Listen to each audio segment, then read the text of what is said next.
আসসালামু আলাইকুম। আমি তানজিলা তোহা আম্মুর কিচেনে আপনাদের আরও একবার স্বাগত জানাই। আজকে আমি বানাচ্ছি মজাদার ভুনা খিচুড়ি। আলু, টমেটো, পেঁয়াজ, কাঁচামরিচ আর ঘরে থাকা বেসিক মশলার সাথে একদম পারফেক্ট ঝরঝরে খিচুড়ি। ঝটপট দেখে নেবেন পুরো রেসিপিটা।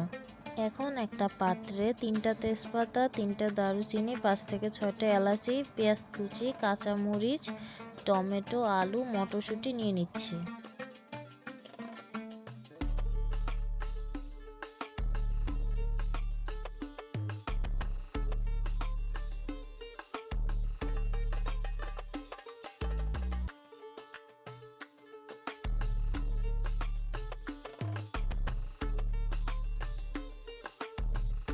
এখন 2 চা চামচ আদা রসুন বাটা, 2 চামচ লবণ, হলুদের গুঁড়া, ধনিয়া গুঁড়া, জিরার গুঁড়া, মরিচের গুঁড়া।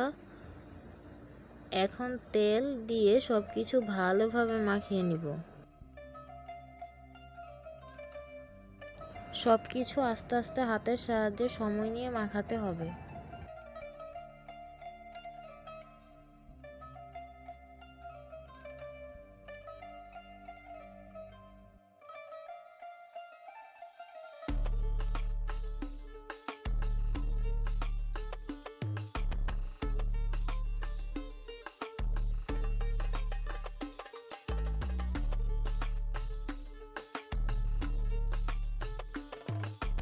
মাখানো হয়ে গেলে আগে থেকে ধুয়ে পানি ঝরিয়ে রাখা চাল দিয়ে দিব।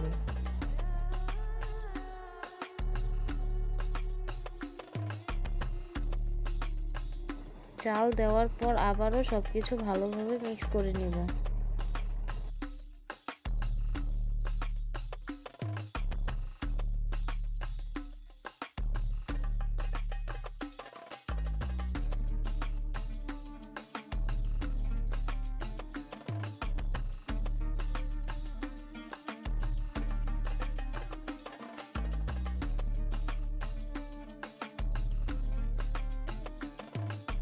মাখানো হয়ে গেলে দিয়ে দিব গরম পানি।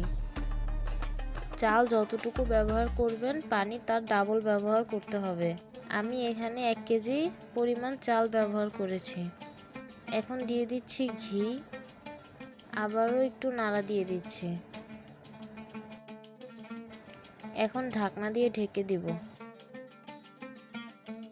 একটু পর আবারও ঢাকনা উঠিয়ে নাড়া দিয়ে দিব, আবারও ঢেকে দিব। আর এই সময় চুলার আঁচ একদম কম থাকবে। 10 মিনিট পর ঢাকনা উঠিয়ে নিব। এই দেখো খিচুড়ি একদম পারফেক্ট হয়ে গেছে। ধোয়া ওঠা এই গরম গরম ভুনা খিচুড়ি খেতে কিন্তু দারুণ লাগবে। খিচুড়ি আর মুরগির মাংস খেতে অসাধারণ লেগেছে। তোমরাও একবার বাসায় বানিয়ে দেখো। কেমন লাগলো জানাতে ভুলো না।